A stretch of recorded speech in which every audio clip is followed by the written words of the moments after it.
North and South Seafood and Smokehouse presents The Kelly Sheffield Show on 100.5 ESPN and the ESPN Wisconsin app. Alongside Wisconsin Badgers volleyball head coach Kelly Sheffield, here's Jon Arias.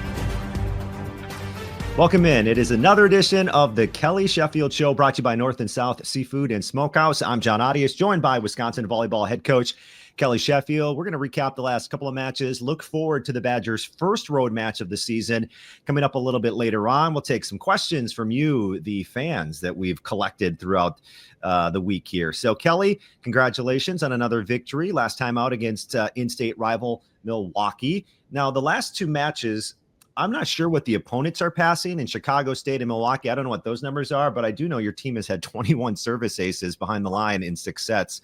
What can you say about just the way that the serve has been going for your team?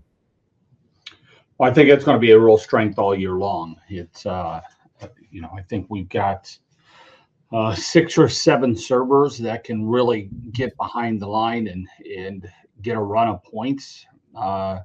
Which, I told our team a couple of days ago, they should never feel like they're out of a set. I had a player when I was at Albany. Her name was Eileen Nicole Rodriguez, and she was a lefty top side spin server. And I think she set the NCAA record for service aces about going into her junior year. It might have been her sophomore year, it might have been her junior year. It's probably the most unbreakable stat in the volleyball stat book. It's but we never felt like we were out of it because she could just go on a 9-point run just like that, within 2 minutes. We saw a little bit of that with Egan last night, but we've got a team full of people that can score points in a real hurry. So how do you get your in percentage up a little bit while also letting them get back there and serve with confidence, and because that's kind of where we're wanting to be at. We've served well. We've probably still missed more than what some of our fans would like, and that's fine. But they're just going to have to get used to it. I mean, we're going to have a little bit lower in percentage because of our ability to really overwhelm people with pace. It was so electrifying to watch Grace Egan right out the bat, like 3 aces, and she goes for 5 in the first set. I don't know if it got us on the broadcast. Pete and I were like, well, what is the record for aces in a match? So we had, do you know what it is? Player? What is it? Individually or for a team? Individually. Yeah, I'm guessing 6. Yeah, so under 25-point rally scoring, the record is 6. In 3 sets by Tammy Thomas-Ailara, Gulje Guchtekin, Izzy Ashburn, and Lauren Carlini, all with 6. And she had 5 in the first set. And the all-time, whether it's side-out scoring, rally scoring, 30-point or 25-point, the most ever in any sets is 8. And Egan, man, she was off to a blistering start. But that has to, energize a team when you can just go back there like that. So please tell me that you guys were sitting there going, man, if this goes 5 and she keeps this 5% pace, he could get 25 by the end of the night. Was that the dialogue? We start doing that math. I don't think we got that far, but one of the things that because I almost brought somebody in to serve for her in the 3rd set, kind of toward the end of the 3rd set, because the serve that she is doing, it's a toll on the body. It's a lot. She's putting everything into that, and but then I thought, now we need her. We need to continue to see how she's able to do that,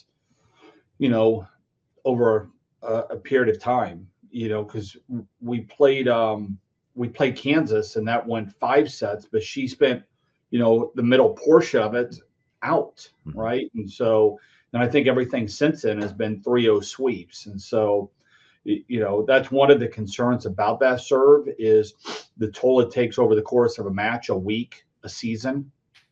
That'll certainly be something that, we've got to be really good and help her out with.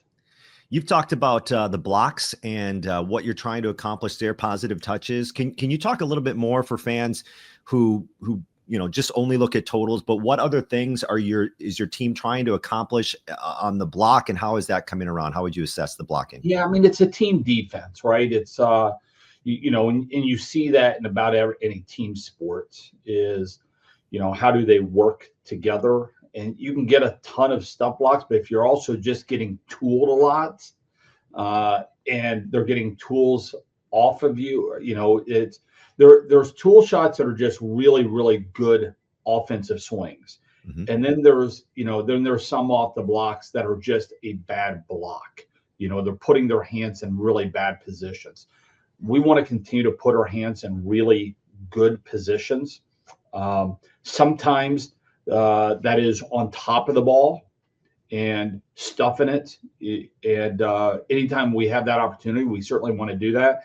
But there's other times that because of the speed of what is happening, or because you're arriving late to the ball, can you get your hands underneath the ball? Can you bring your hands back a little bit, get it underneath it to pop it up? Those are things we celebrate a lot, because when teams are in system and they're setting the pins really, really fast, can you get out there and slow that ball down with good handwork so your backcourt can play that? If somebody's running a quick at you and they're running a 0 tempo, if you're commit blocking and they go somewhere else, then you've got one-on-ones on the pins. So a lot of times what we'll do, instead of commit blocking on the quick, even if they're running a 0 tempo, hands will go high. And can you just get your hands on the bottom of the ball and pop that sucker up? The positive block touches don't show up on a box score, but they're incredibly important. Somebody like, Carter's getting really, really good at that. Allie Andrew, I think that's one of her things that she does really, really well on the volleyball court, is getting her hands on the bottom of the ball and popping that up. But that's something that you never see. Yeah. I talked to Allie Andrew last night, and one of the things she also talked about was the communication at the net, like which routes are hitters running and who to prioritize. How important is that? And what is that kind of, what's the time frame to have that type of communication in a fast-paced sport? Yeah, I mean, it's what is our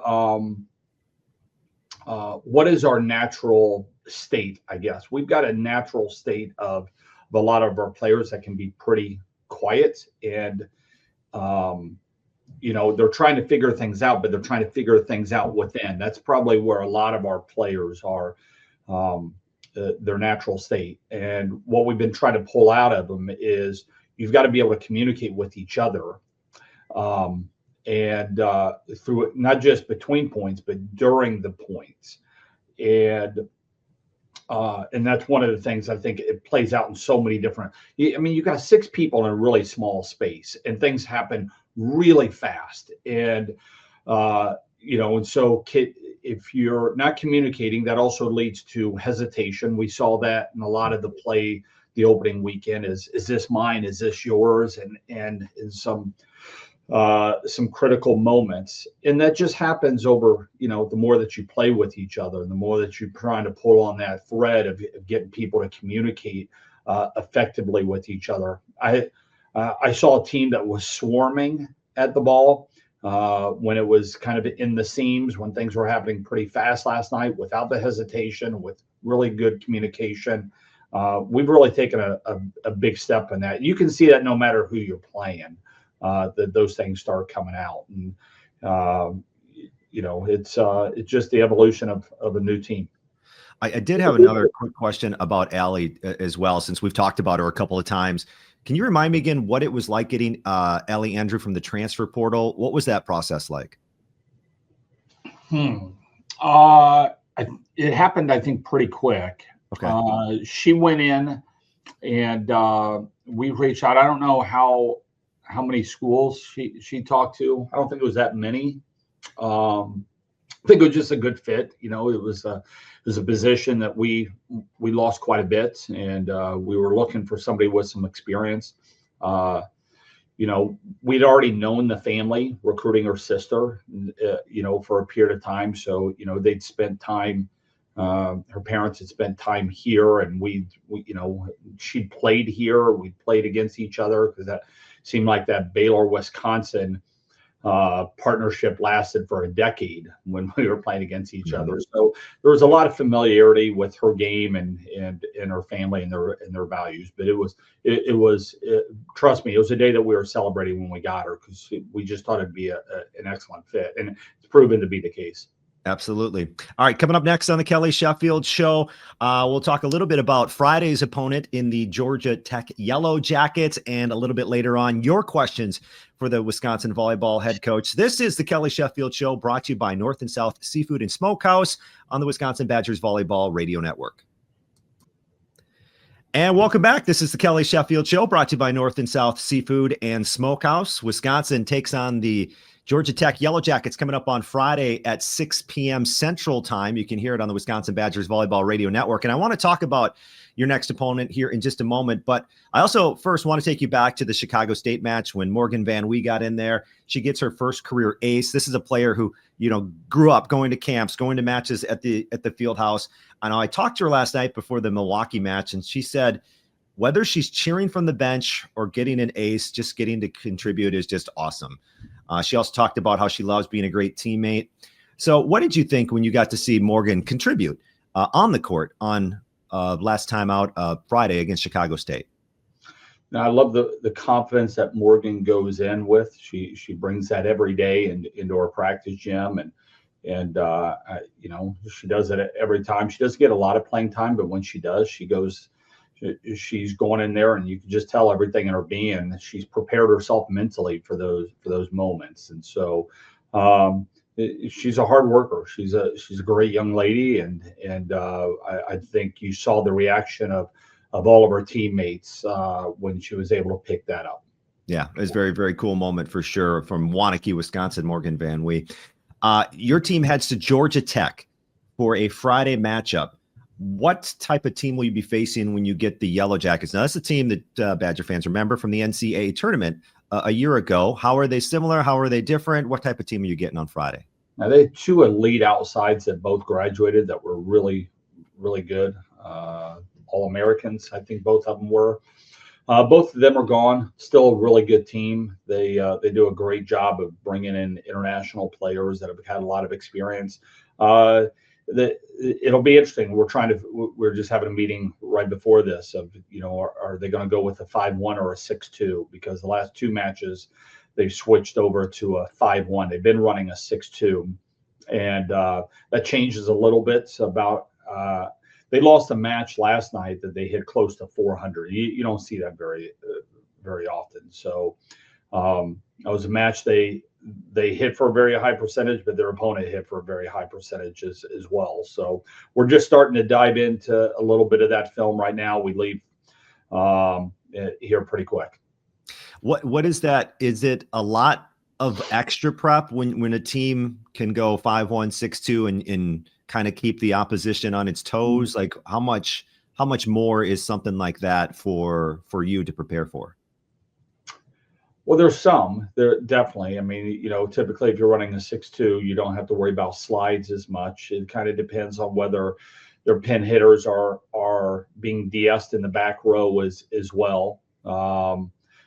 It takes away a setter attack that you might have to worry about, but their primary setter is a little bit smaller, so that's probably not something we're going to have to worry too much about, whether they go with a 5-1 or a 6-2. But yeah, the structure of the offense can look a little bit different. And if they go with a 5-1 with a smaller setter, it changes how they have to block, because now they've got to make some decisions with their middle blockers. You've got the ability of isolating or overloading blockers. But a lot of times there's a little bit better continuity with your offense if you're running a 5-1 with one setter. So, I don't know. We'll have to be prepared for both, certainly. Also to prepare, your first road match, a different type of environment. How do you prepare teams for different styles of environments that you see, whether it's 8,000 at Nebraska or small gyms in Purdue and Maryland? And what we feel is, I guess I've never been there, but you describe it, another very small gym at Georgia Tech. Oh yeah. I mean, it's a lot smaller than Purdue, a lot smaller, but loud. Is what I haven't been there. I think the last time I was there was maybe 2000. So it's been 25 years since I've been there, but the gym's the same. It doesn't look like they made it any bigger. It's a Cracker Jack box. They had some really good teams back then. They've got some really good teams now. Bands there. They're right. Everybody's right on top of you. How do we prepare for it? I don't know. We get there a little earlier, the day before, and we get a practice in. We don't talk a ton about it, because in our sport, you're seeing such different gyms. I mean, you're playing in big arenas, you're playing in small little places. You just get used to it, and we try not to make too big of a deal out of it. I'm trying to find the capacity of O'Keefe, but the internet doesn't want to help me out here right now. I guess we'll find out coming up on Friday how many fans will be in there. I would guess about 1,200 would be my guess. Yeah. Okay. It's okay. Here we go. 1,500 seat capacity. So there you go. About that same number. All right. Hey, we'll take one more break. When we come back, your questions for the volleyball coach at Wisconsin, Kelly Sheffield. That's next. This is the Kelly Sheffield Show, brought to you by North and South Seafood and Smokehouse. And welcome back. This is the Kelly Sheffield Show, brought to you by North and South Seafood and Smokehouse here on the Wisconsin Badgers Volleyball Radio Network. O'Keefe Gym, we're just talking about it. Georgia Tech. One site says 1,500 seat capacity. Two other links here on Google say a capacity of 1,000. So about 1,000 to 1,500. We'll find out. I don't know. It's small is what we've been talking about. Okay, time for the questions from you, the fans. I put out a post on X asking for questions for head coach Kelly Sheffield.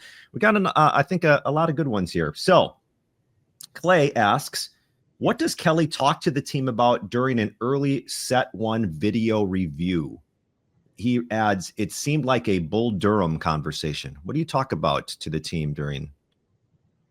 I don't know what he saw. I don't know. It's, I don't think I was calling anybody meat during those. I don't know. I mean, early on, you're probably like during an early timeout. Maybe that's an opportunity. Or we're confirming with what we're seeing with what we showed them on film. Or hey, what we saw on film, there's a little bit of difference right now with how they're blocking, how the tempo of what they're trying to do, or something. Usually it's confirming, hey, what we've been seeing on film, that's what we're doing. They're in the rotation that we thought or hey, no, they've changed things around. We thought we prepped for a 5-1, they're in a 6-2. Just be aware of that. But usually just confirming or something what we've already done. There not a whole lot of changes early on. Clay also asks a follow-up question. How is Grace Lopez's rehab coming along? Real well. She's doing a little bit of light passing right now, but this is the time with her and all of her medical people. She's in the practice gym and great spirit and working hard. Our next question from Dan, and we've talked about this a little bit on this episode, but how would Kelly assess the play/production of our middles at this point? Good. I think, especially, we've had Charlie for the last couple of weeks been able to practice. And I think that, just the connection and the timing has been getting better every day. And I would say all of them would say the same thing. I like this question from Allison on X. What is a stat in volleyball that Kelly wishes fans understood better or paid more attention to? What's a stat in volleyball that you wish fans understood better or paid more attention to? That's a great question. I don't know. Our box score is just so bad. It is so bad as a sport.